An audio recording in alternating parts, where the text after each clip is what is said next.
Welcome to the May 18th, 2024 PCR Coast Division Saturday virtual event.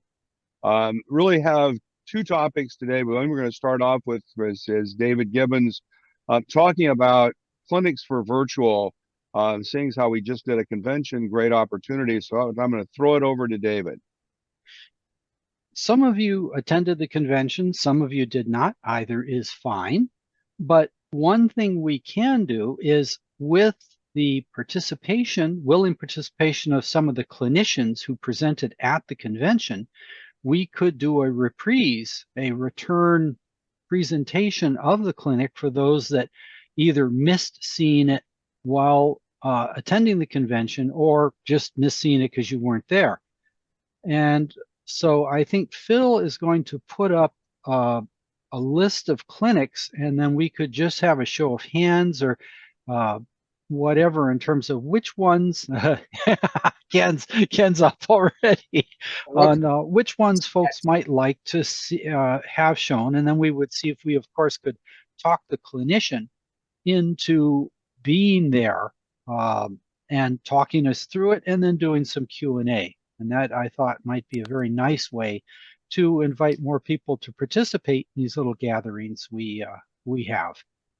So, Phil, Yep, have I covered it? Yep, I think you covered it well there. Hang on. Yeah. I just put out one thing. There's a very active video clinic presentation thing going on in the Midwest NMRA clubs. And you might want to take a look and see what they're doing. I think it's somewhere in the Michigan group is the one I keep seeing. So the MCR. It didn't work. And I just want to add one thing. Yes. I'd like to see the ones I attended over again. Yeah. Well, the fact is as many as there are, we can have, given willing clinicians, you could have quite a lot of meat to put into the stew of our Saturday morning gatherings. Yeah. Okay, you've got the thing up here. The font is the a little small. The problem is, I'm trying to figure out how on this doggone thing to make this. Like, I just got to go in here and do it in Google. That's right. There you go. There we go. Got it. That's, you can back down one size, and okay, so okay, that's good there. Hang on. See the titles. Yeah, all we got is so we've got, okay, let's do it this way. From Anderson down to Paul Deese, does anybody want to say the person's name, if you please? Anybody here that's online, say person name of one you'd like to see. I always love to hear Jack, and I haven't seen him in a dog's age. Got it. Scratched the Cantwell and Chaparro sound like fun. John Cockle, you really can't do that one. You really can't do, because he was actually demonstrating how he uses hands-on. He was actually using a lighter to buckle an N-scale car. All right. Any other people have Paul? Yeah, the structures in the difficult location, because I'm about to start that, and it might be fun to see if it was available. I saw that, and he actually had some cool things, especially about how to hide lift outs and things, because he has some lift outs that they let you get into places. He's got a Y, and the Y goes back about 4 feet, so you have to be able to get to it. And then he's got an area next to it that's farmed, and he talked about how he did the fencing and stuff right at the edge to hide the edge of the lift out. Thought that was pretty cool, and that was the only part I saw, and I thought it was pretty good. So I think kind of any of those would be good, except for John. Okay. That we'll go ahead and like I said, for Jack, it would be the opportunity to do it, since he didn't have the opportunity to do it at the convention. Okay, so I've got Count Welchborough, Burgess, and D's difficult locations. Yep. All right. And Could Now, you scroll for Drury at the top, please? I Okay, actually so looked up Dunstan because he can't you really can't do his clinic. nah. His clinic, it was a make and take. Yeah. So Okay, starting with um Eldridge down to Hobbs. Anybody have some ones they'd like to see? Just give me the name of the presenter. Oh God, I don't want to see that guy in the soldering again. No, you don't. That, I'm sorry, Dave. well That was too you easy. know, I may try to get Fran to come do maybe even both of his clinics. I'd like to get his Tinkercad recorded properly. Though I guess it was recorded during the event, so we might be able to use that one. Some of these we actually have recordings of. We may just ask them, we just use the recording. You know, Uh, let me say that in some of these, like that, which I unfortunately wasn't in town, so I never saw it. I would love to see these as recordings because then you got the ability to back and see another piece again and again. You know, it's like watching a YouTube, and right. and we should have, if we do, some kind of list or access to the recordings Well, I for at sent it least out. our It did go out to everybody who was at the convention. You got an exactly, email. but there were people that didn't go to the convention, Yeah, but and that's a conundrum. Okay, so now let's do this. Let's go through the rest of this with David because he's going to run, and then okay, because what I think I'm hearing, I mean, what's interesting is what I'm hearing is I don't think they're kind of any of these are kind of interesting. I mean, the Michael Eldridge one I think has a lot more impact in person because you can see what he built, which you know is pretty amazing detail in an S scale switch. Um, But I think, you know, Paul Hobbs, we could ask him to reprise his clinics. Um, David, again, yours, I think a lot of yours was seeing the things you hand, built, right? it's well, it was hands-on really in a Right, sense because we checked right. in cars. I mean, I could on that one, it's actually me live here with whoever, Right. just going through it. So I'd be glad to do it. I'll just put rolling stock and just again, I just reprise it live. Okay, cool. But you know, I have my second camera. I think it also would be good to, you know, the San Ramon Valley branch line could be good. The trees is not, that's really a live thing. The quarry, I heard this clinic was very good. The quarry railroads of the Granite Rock Company, a lot of Now, really interesting detail about the Granite Rock Company and early history. So okay, hold on, Phil. The other, I would like to hear from the others here also. Does somebody? any here specifically people would like to see? Granite Rock is so important to the Bay Area Railroad. Okay, that's Lane. Michael Lane. Got it.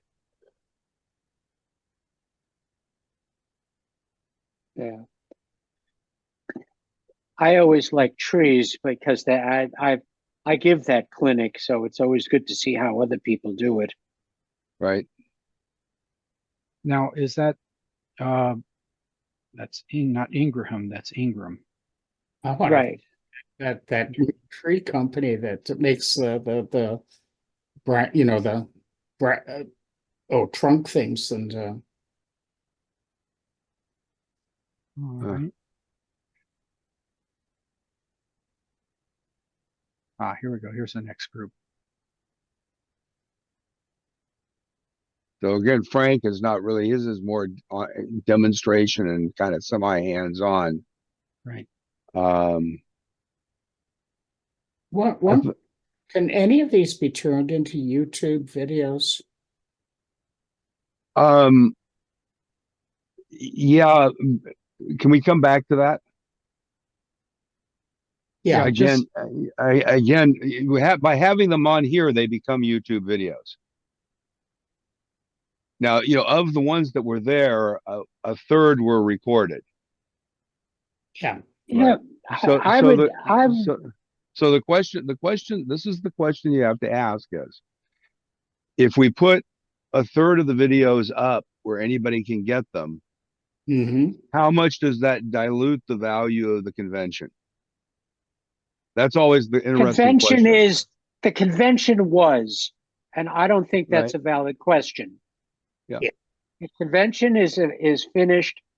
Once you shake hands and walk away from the center, Right. this No, is no, a I'm done talking about activity. I'm talking about for future participation. In other words, if you didn't, what percentage, and this is a long conversation where I didn't want to have it until we got done with looking at the videos, but the question that you have to ask is, of the people that come to the convention, if you didn't have to come to the convention to see the clinics, how many people would register to come to the convention? To me, it's the opposite. To me, it's exponentially increasing because more people will see it, and then they will do their own and that on it, and then they will present something. And to me, it just increases the whole. No. But Joyce, you're not understanding what I'm saying. There's a reason that the Garden Railroad convention last year lost a whole bunch of money. Right? You got to convince people to spend, if you're a local Bay Area person, it's only $100 plus some driving time. But for people to come and stay in the hotel, to meet the hotel room nights and that, you're talking about people spending $700-800. If I can get the benefit, what are the reasons people will do that? And we have had until this year, we've had a significantly decreasing attendance base. Right, there were 100 there. We had 140 in Roanoke Park. There were 150 in Sacramento, but that included the attendees that were there for the Western Pacific Convention.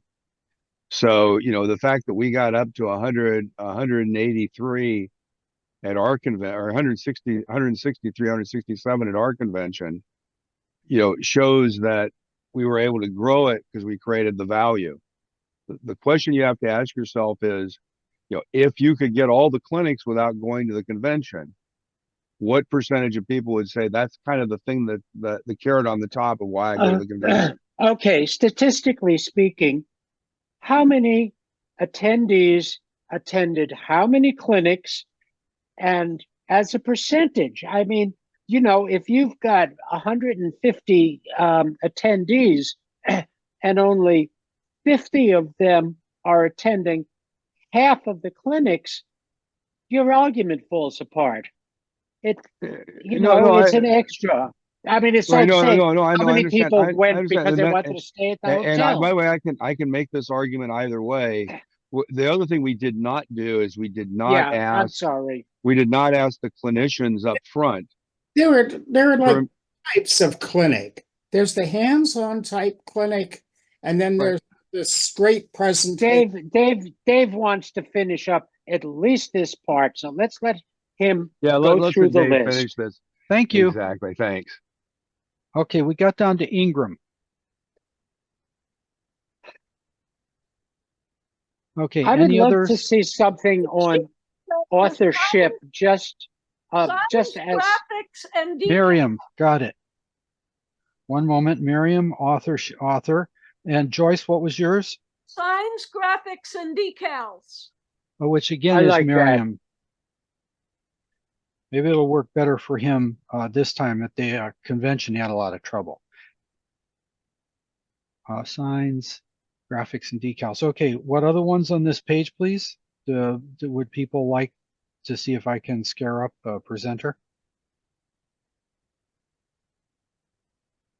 Okay, Phil. I think it'd be nice to have Seth and Earl to come in and do their creating and detailing a scene. That was, I think that was. They're really good team. And Doug Nelson, did anybody see Doug Nelson's clinic? And Gerboven. And Doug Nelson, if you didn't see this clinic, this was that's available elsewhere. That's true. That's true. He's done a very extensive series of video clinics on that state. That's true.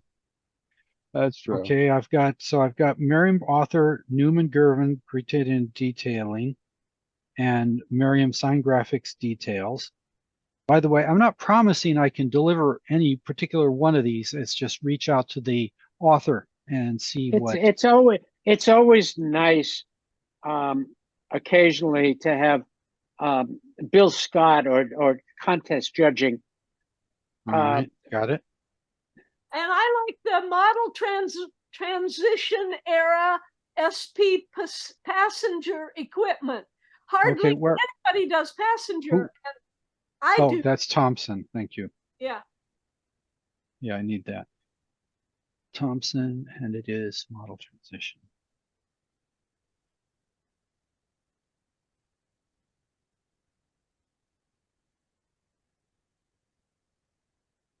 Got those. Thank you.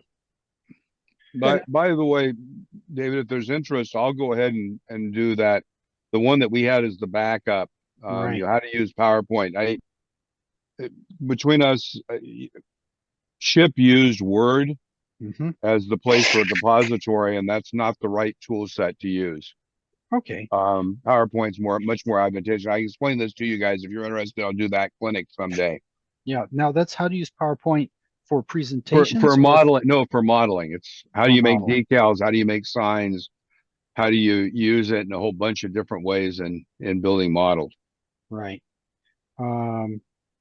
Okay, there's a block. Thank you everybody for your time on this topic. I'm going to go and finish loading some stuff in my chariot and get to work over at the layout. We're getting ready for the show. Yes, sir. My opinion. Okay. I missed some of that, Ken. Say again, please. I said I reserve the right to email you my opinion. Oh, certainly. Okay. Oh yeah. By the way, what I was sharing just came straight from the website. So, you know, if you go, hang on, let me show you where it is, because if you want to get this sheet up, and you can download it even and send it to Dave. But if you go here, out specific, and you go to the conventions, you know, the conventions part on the website, where it says download a PDF here. If you just click on that, it'll bring that up for you. That's fine. What I'm trying to get at is that there are different types of. Bye. I think, Ken, you were talking about whether we should, you know, I'll take it as good input. We had a discussion on this. You know, what we'd have to do is poll all of the attendees and see if they would be willing to have it put up. And then we have to think about where to put it. You know, do we put it on the Coasst site, which gets some limited visibility? Do we have it put on TSG's site? You know, those are interesting questions. But by the way, for everybody, you know, everybody knows, I think it's still available online through Sunday.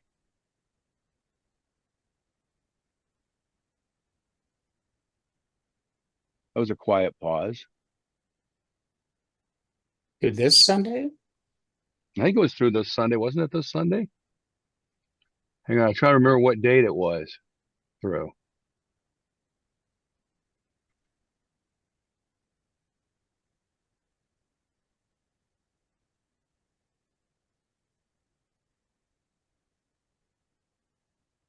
I can go back and see. Maybe it was last Sunday.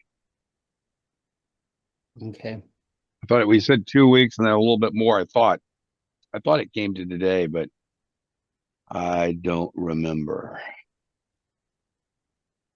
You know, some point that you just brought up about they're available through Sunday, May 19th. Yeah. So you can go get them through May 19th. Something that you brought up about availability and, in a sense, sponsorship and ownership of things from the convention. PCR,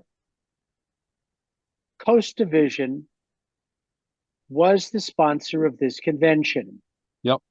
And therefore, its members directly supported this through their volunteering, their dues, payment, everything like that.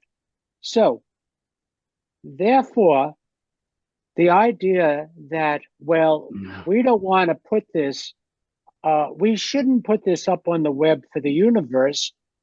That may be true, but it does belong to people like Joyce and I.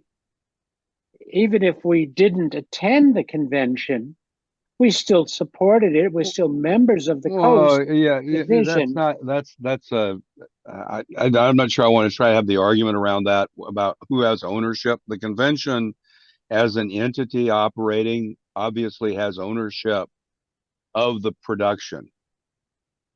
As far as the intellectual property ownership, because we did not ask anyone for rights to intellectual property for anything other than presenting at the convention, and thereafter, you know, and recordings from the virtual, it's kind of given the virtual clinics, we're going to be there for, I mean, basically that's what we feel we have the intellectual property rights to, right? So from a convention perspective, that's all we really have. Now, you know, if we Okay, want that's to, reasonable. if we want to, we can go back to the presenters and say, hey, would you be willing to allow us to reuse this? Quite frankly, there are probably 3 or 4 ways to do that, right? I mean, the problem is we don't really have a good way to do a paywall. So one way to do it would just be to put it on a server, leave it like it is on YouTube, but send an email just to the Coasst Division membership and extend it to the Coasst Division membership and say, hey, if you weren't able to come to the convention, here's this value for you. We can do that. I mean, I think that's reasonable to think about. We'd have to go back and get their permission to do that. Another way to do it would be to take those videos and play them on a Saturday like this, and basically have it so everyone who's here can watch the video and then have a conversation about it. We make that kind of the clinic. I mean, if we get their permission to reuse it, we can reuse it in that way. Actually, what's interesting about that is that one can make an interesting argument in intellectual property law that actually you don't really need anybody's permission to do that, because there's the concepts of fair use and the idea that we play the video and then we have a conversation about it and discussion, and maybe even invite the presenter in to discuss it with us, basically makes it fair use because we're not profiting from it and we're discussing what was in the content. So that's something we could definitely consider doing one way or the other. You know, then the question is, do we just put it up on the Coasst site, or right now it's on the TSG, it's on TSG's YouTube, but it's hidden, and just let anybody in the world have it? I mean, that's kind of the final option. So probably need to have a discussion about it at the PCR level, because I mean, I think the biggest question is, you know, what is the impact of expectation in the future of, oh, you can get that content without going to the convention, right? And putting it on here is actually an most interesting way, because that lets everybody essentially in the PCR has both knowledge and availability to it. And anyway, any other thoughts on that? You feel that it adds value, because I feel like people learn from each clinic, and then people go and revise what was done, and so the next clinic is even more interesting. And a lot of times I'll go back 2 and 3 times to see even the same talk, because I learned something new, and you have the chance to ask questions. And there's all those other people. So I think it adds value to the convention to make it available. That's my 2 cents. Well, it adds value to the community. I mean, you have to separate the community and the convention into separable things. Putting it out in the community so it's available to the community adds value to the community. There's a perspective that says if you put it out there as a representation of what you can see at the convention, then that's a good argument in a way, right? There's only a third of the convention's clinics were actually recorded. This is great to see these. You know, you got to see the third, but you missed the 2/3. So, you know, that's one of the things. If we put it out in any way, generally, not the way it is right now, one of the things I would want to do is is to probably put some sort of a header on it that was a bit of a marketing header, right? This is a clinic from the 2024 PCR convention. 1/3 of the clinics, you know, of the 45 clinic slots, 15 were recorded. This is one of those recordings. This is basically if you didn't go to the convention, you weren't able to see the other clinic, and kind of encourage people to think about, you know, that there's a value beyond these clinics. So that's actually a very interesting thought process.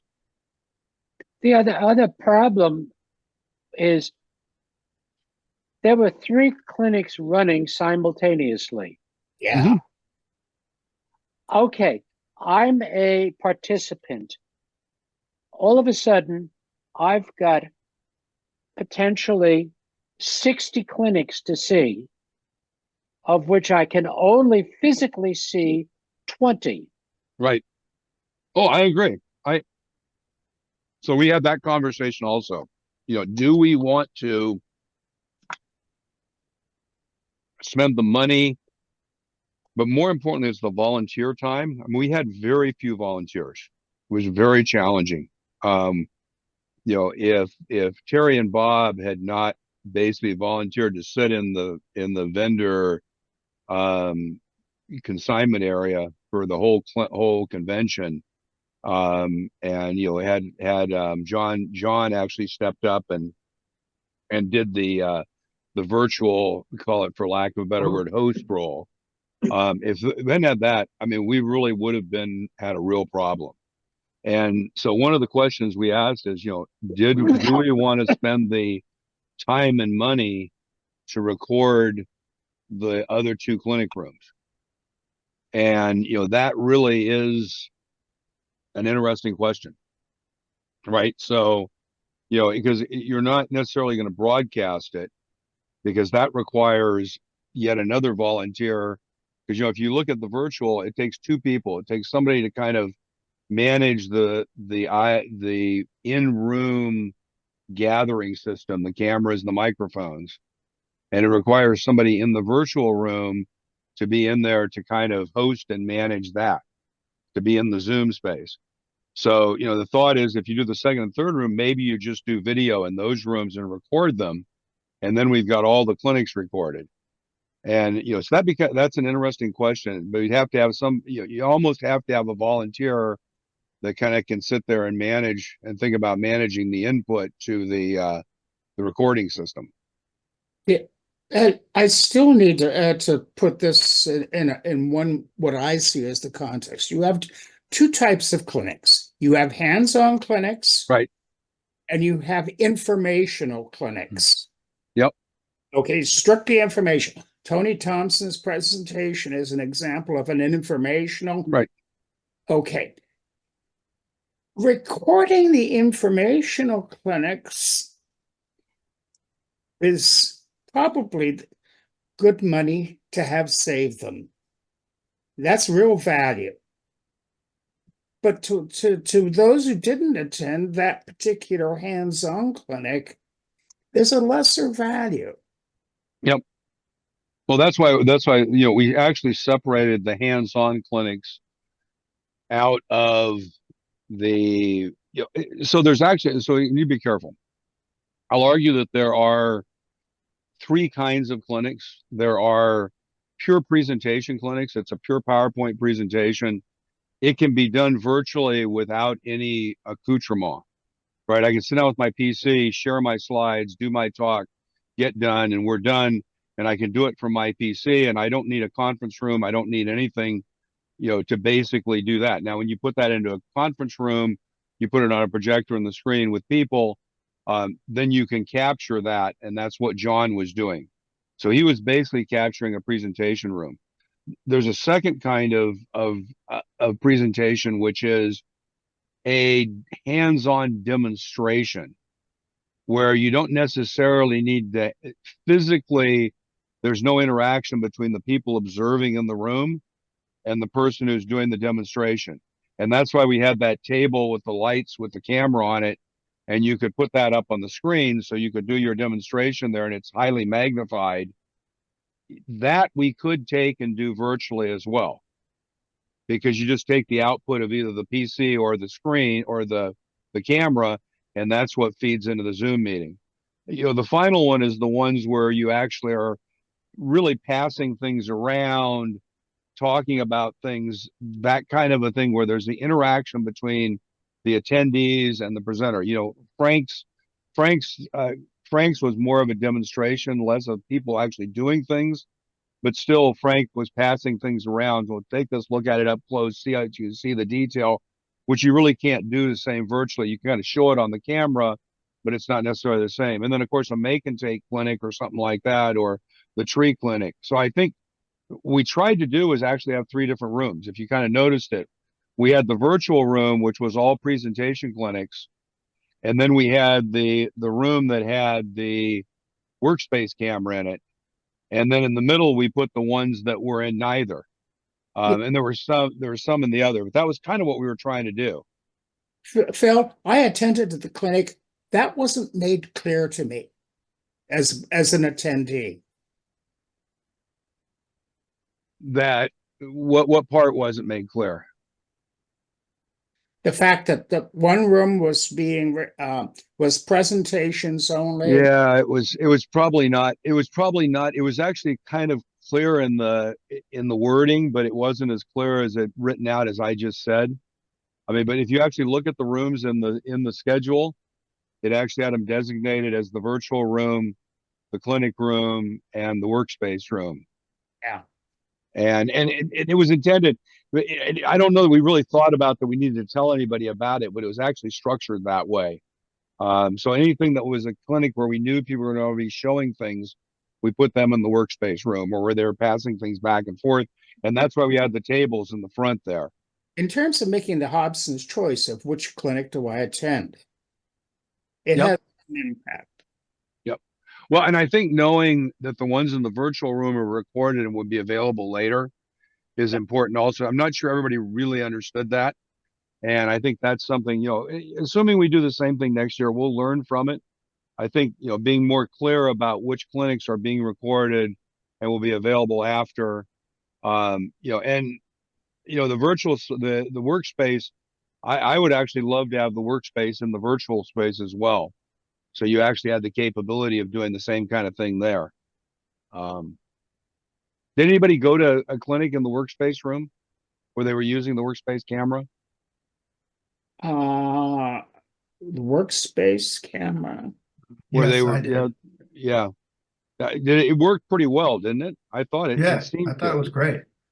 Yeah, it seemed that was a find at O Scale West a year ago. I think I found that somebody was selling it and I jumped in and bought it, the stand thing. And then the convention bought a nice camera, a nice HDMI camera that is pretty amazing detail. So anyway, is anybody doing any modeling? We want to switch from convention discussion to modeling. Jim's got his hand up. He's got modeling. Yeah, I've been working, probably getting back to work on some models here.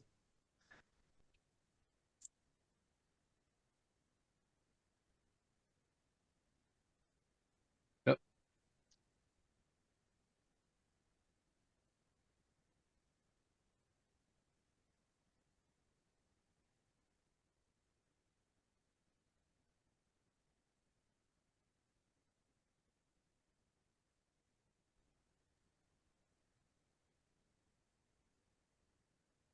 Getting back to work on this potato house and been doing the endless shingling that is required. It's a single building, so also got the LEDs that I need for the lighting inside. So now I can button it up once I get it done. So nothing too fancy, but that's it. Is that a Banta kit? No, it's actually a kit that was produced by Ken Lunders. And it's pieces that he had left over when he quit his business.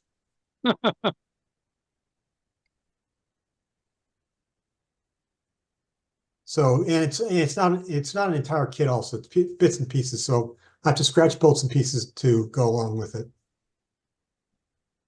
I have a couple of help questions when you get around to it. But should I do one quick share and then we'll go to help? So there was a discussion. I'm going to take off my background here because this won't work without this background on. And let me spotlight me. So there was some discussion a while back on the PCR groups.io about lighting. And so I'm doing my modules in what was a game room. It's about 18 by 16, 18 by 15, 16 feet, maybe 19 by 16. It had a 9-foot ceiling, it had a pool table in it. The pool table's gone. It has a high ceiling. Because they're modules and one of them sticks out into the room and it's only 2 feet 4 inches wide. Trying to do fascias doesn't make sense. You'd have to come way down from the ceiling. So I decided I needed to put ceiling lighting in. I went to look at ceiling lights, and it turns out track lights are incredibly expensive when you need 2 tracks and 2 sets of lights, so you don't get kind of that spotlighting effect in the middle. So I was thinking about it and decided I could build lights. So this is let's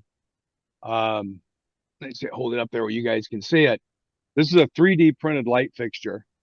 So the way it works is it would mount essentially on the ceiling like this. There's a single screw hole here to go up on the ceiling. These wires go through here, and then a set of wires here goes to a central path that carries the power. This is a 12-volt LED. This is a 2700, which is soft white. I like soft white, that golden light kind of lighting. I don't like bright daylight on the layout. I think it's kind of nice to have a little bit softer light. But this is a 50-watt equivalent. It takes 5 watts. And you can buy a box of them for, I think, $32 for 10 or $35 for 10.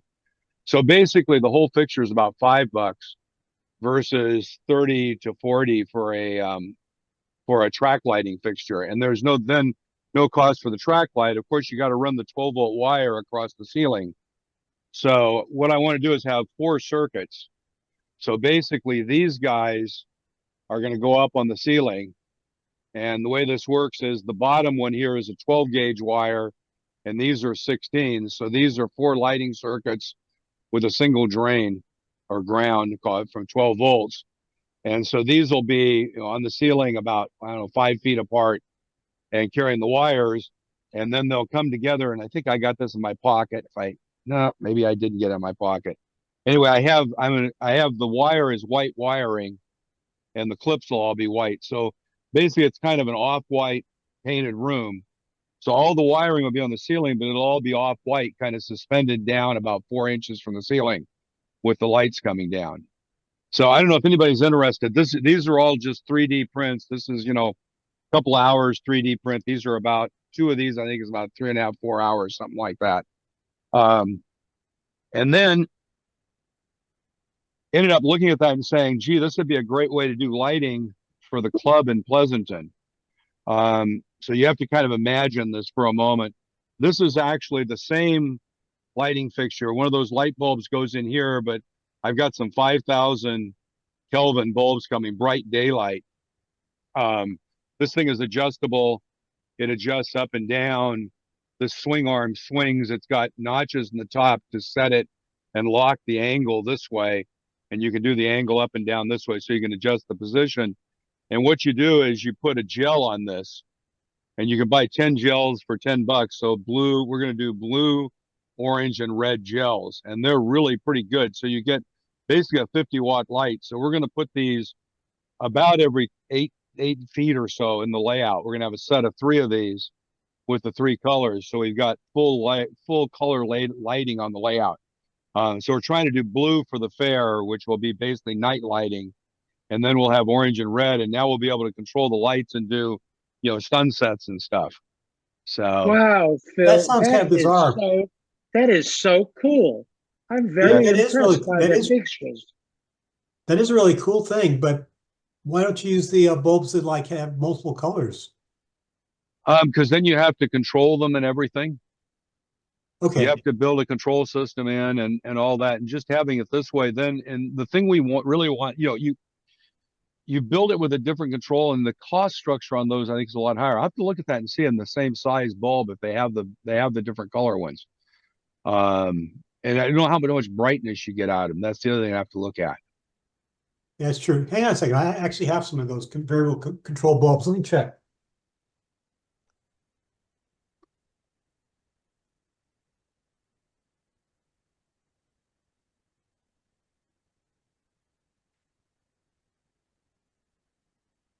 I agree with you on the fact that the controlling the bulbs is a pain in the butt. Like these are the bulbs by Fiat.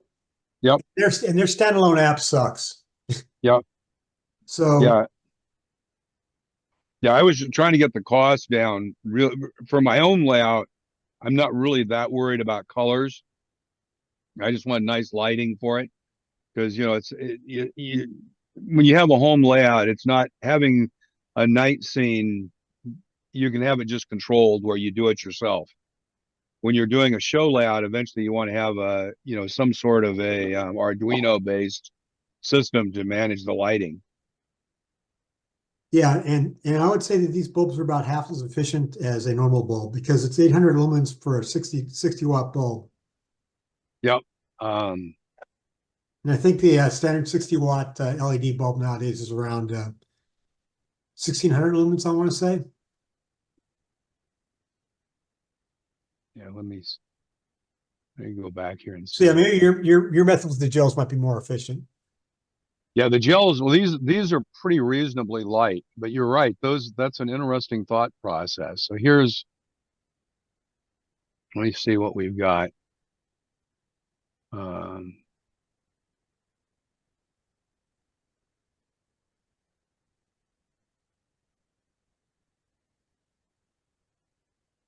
Because gels aren't cheap though. No, they're a buck. Oh, they're a buck? That's not too bad. Yeah, they're on Amazon. You get 10 gels, a package of 10 gels for $10. Wow. That's really cheap. Um,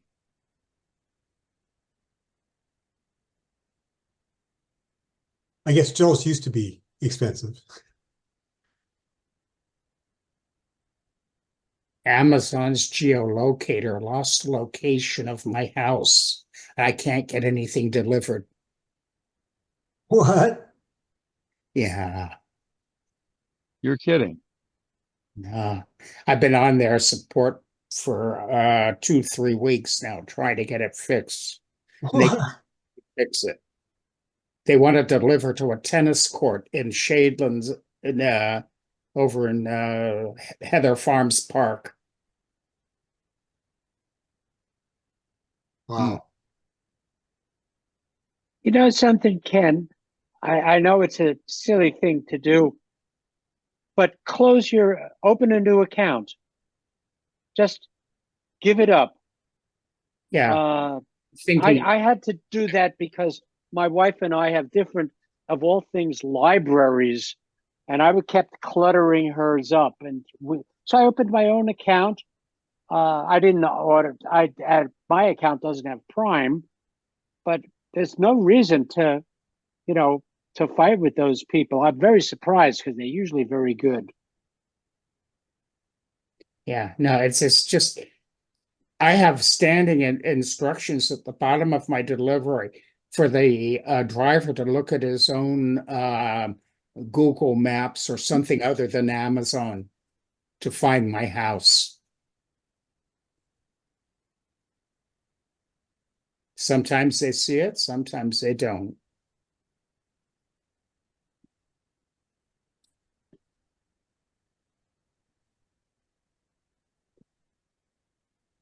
I have a question just as a help thing. I used to buy things online from model trains stuff, and they were just fine and that sort of stuff. And I bought stuff from Micromark. Does anybody have an online retailer that they're happy with? I had one, Hatton's in Liverpool, and then they closed. Yeah, I model train stuff, which was Klein for decades and decades, was just fine. But as I say, I cannot find. I don't know who's available anymore. It's not. Okay, Well, let me tell you, Hatton's went and bought MB Klein, and they were going to expand to the US. And then they had a sudden collapse in their whole operation. And they closed out the whole business. So, Yeah. so I've Well, had Somebody I've had, bought the model train stuff, and I get emails saying we're going to be up and running soon. Yeah. so Train World, I've had good luck buying from Train World. I tend to buy, since I buy ON30, they have pretty good sales occasionally on ON30. They're kind of Bachman's closeout location. But I've had good results anytime I bought from them. I think there's a place called Train Stuff. I think I bought something from them and it was okay. I haven't had really bad experiences with anyone, quite frankly, where Yeah. the only one I had was there was one that was kind of an off brand one that they basically they listed stuff they didn't have, and you kind of bought it and then found out that it wasn't in inventory and you were waiting for it and you had to cancel your order, and it became a hassle to make sure they didn't charge your credit card. But that was not one of those guys. Yeah. Uh, Well, Yeah. and Tony, Micromark has decent sales on ON30 stuff, but like I say, I just was. It's been a long time since I've been online, and I just was wondering if anybody had some. So I'll take a look at some of these places and see. Thank you. one thing you might want to think about is looking at, I'll share it here. This is the NMRA partnership program. Right. And I know like Micromark, I think Micromark is in here. Yeah, they are. Yeah. And So I think they're a they're 10% there. or Yeah, and if you're 10%, it's almost always. I'm right. using better tools off specific tool websites like UMM and those people. I get, the things that really work. Yeah, I haven't bought, like I say, I haven't bought tools in a long time, and it's a lot of occasionally rolling stock and or structure kits and that sort of stuff. Yeah, I know what you're getting at. I just bought something the other day that was really, really neat. And I can't find it on my workbench right now. Ah, there it is. It's an incredibly sharp knife, and it comes with this holder that's very different. And on the other side, it's got a flat blade. I'll put something on the website about it, the groups.io site. Okay. It was just a neat tool that a friend of mine put me on to. But the blade is like incredible. And it's strong blade so that it doesn't, flex like an X-Acto type blade.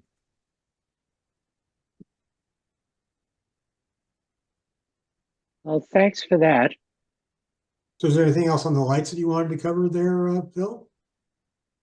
Yeah. No, Actually, what I'm probably gonna do is do a clinic about it I had at some point.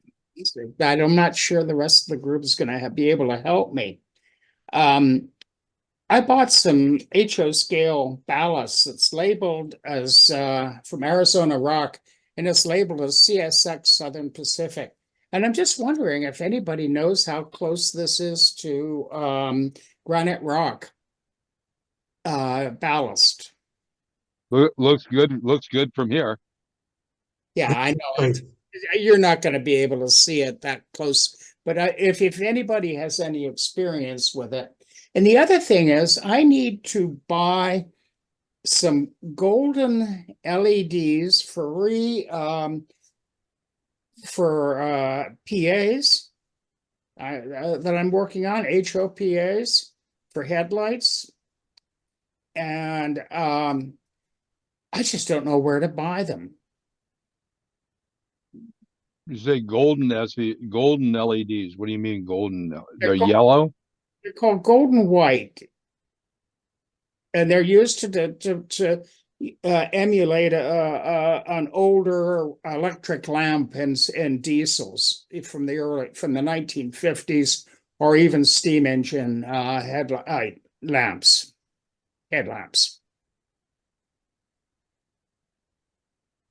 Does anybody have any idea? What? Let me check real quick. I was thinking about calling or emailing Seth, see if he might know where to get them. I think Evans Design, if I remember right, carries Fine. Evans Design. Okay. Let me see if I can find it. Let me see. I'm write that down.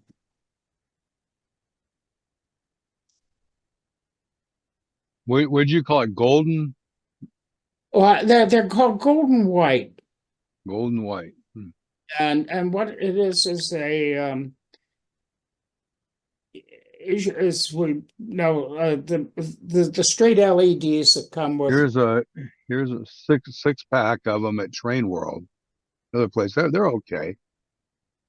This is claimed to be a Soundtrax golden white LED 6-pack.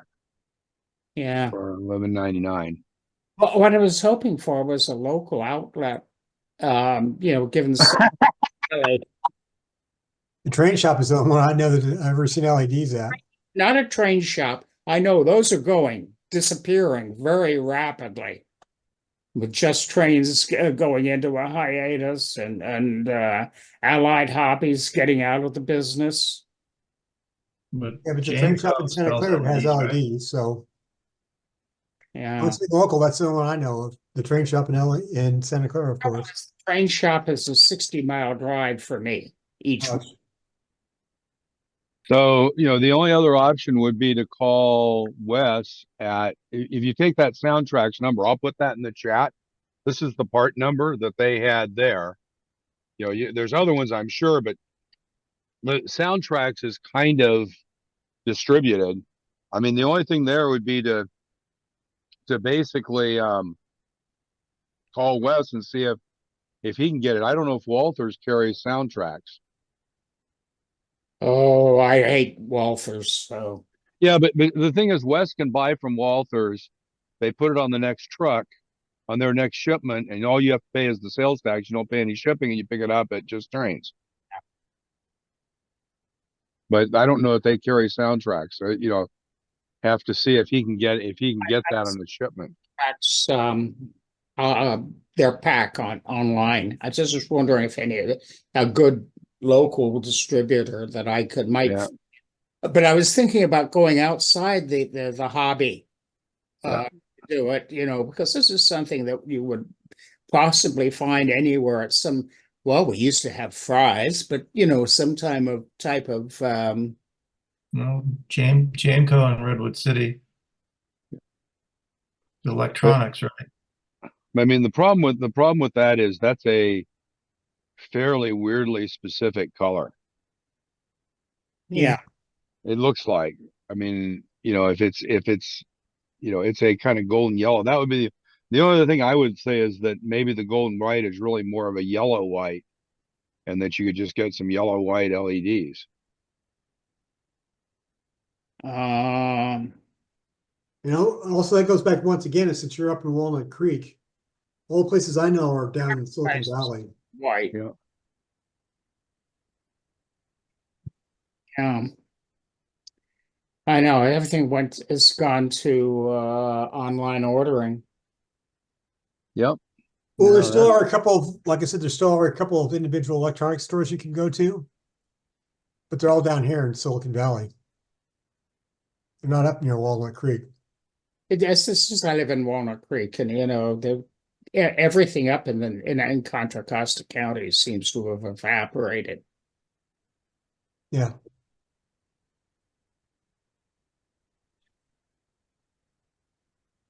Just like hobby shops. Nope, it's the way of the world, sadly. Anyway, thanks for. There, is this what you were looking for? Hold on. Yes, I think it's close. Yeah, so these are, again, the problem, of course, is this is Amazon is 20 of these for $9.95 or $9.99. Now, what you got to do, those are small, so you got to have a fixture that they go behind, some sort of a lens that goes into the hole, but you put those right behind the lens. They work pretty well. But anyway, I Well, think you're right. I think most of the options are going to be online now. yeah. Okay, but I just thought I'd throw it out. No, it's good to throw out. Granite rock. Granite rocks.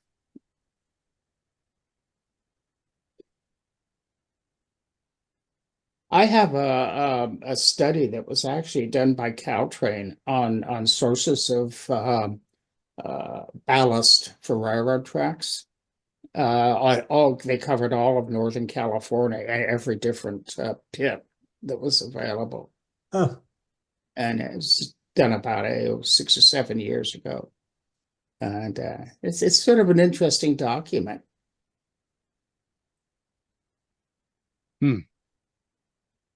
I'm getting into this thing about being very, very prototype in track. And I showed this before, where I'm getting track to look like it is buried in the dirt, but just up to the tie level. yeah, I've been digging through magazines and stuff in paperbacks, looking for interesting structures to possibly build after I finish this next one. Yeah. Well, I don't know about you, but I think I'm kind of I don't have any questions and don't have any other. Yeah, that's about it for me. So Yeah. so if anybody's interested in this, I will do a clinic about this or something about the lighting, but I was going to wait till I got it more up a little bit and had some pictures. Yeah, it sounds Right. interesting for sure.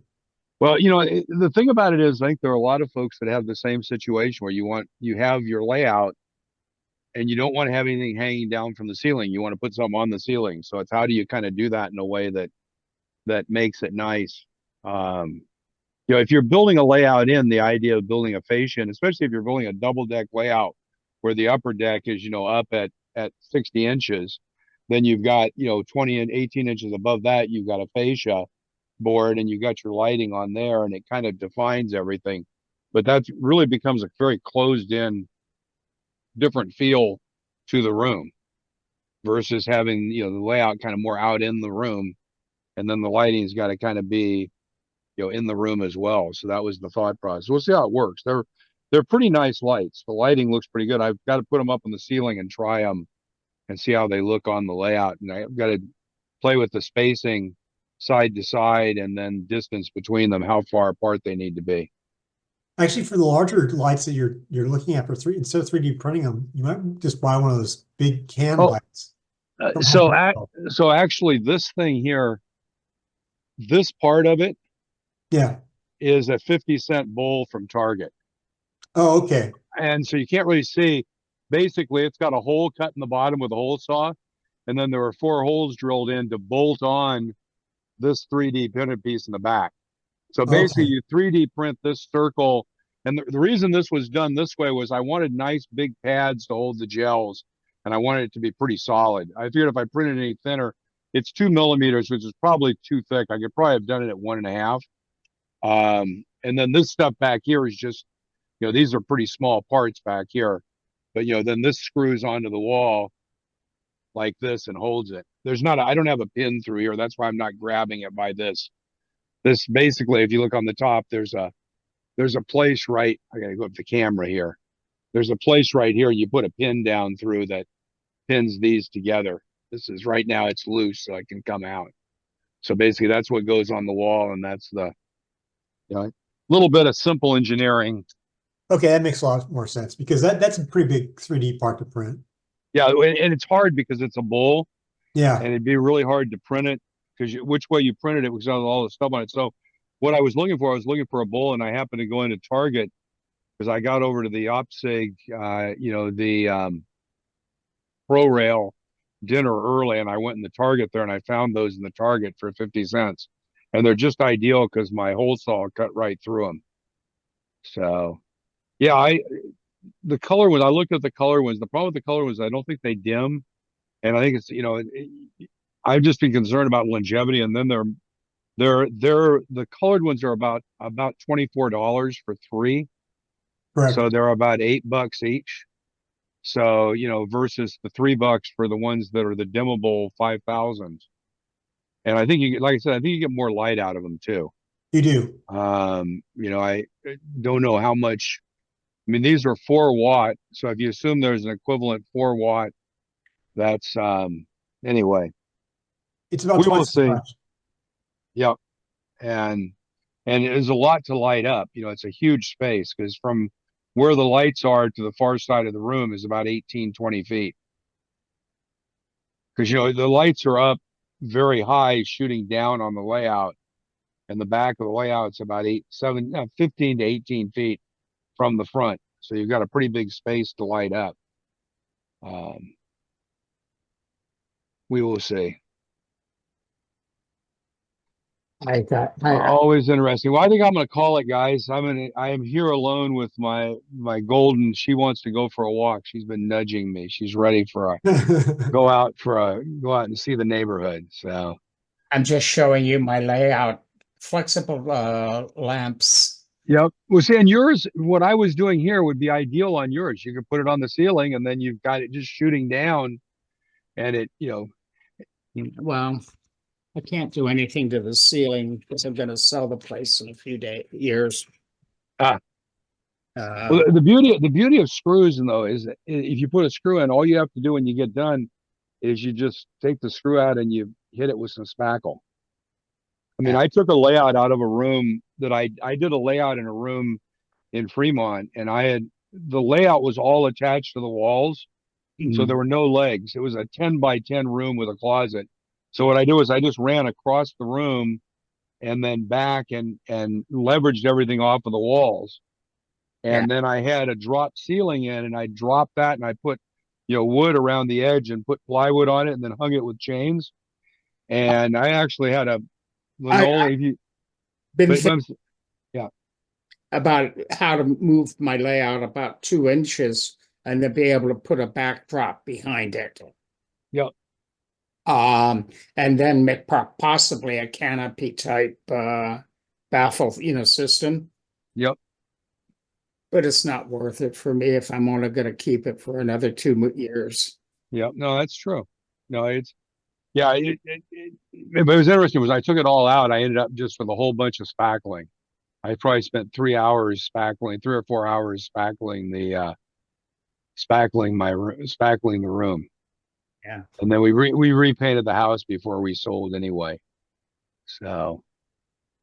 Well, they're going to have to move me into a retirement home probably in a couple of years. So. Oh no.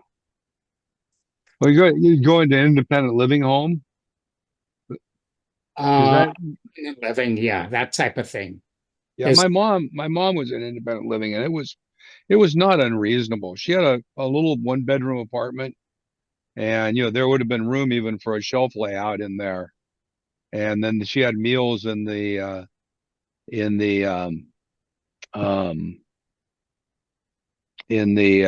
cafeteria dining room. It was out in Livermore. It was a very nice place. Problem is, I like to cook myself. Yeah, no, I know. It's kind of reconciling yourself to the rest of your life is going to be on a cruise.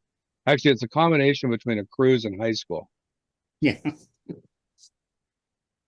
But the thing, Ken, that you haven't realized yet is all my sailing was on 50-foot catamarans in the West Indies, and actually even did a trip to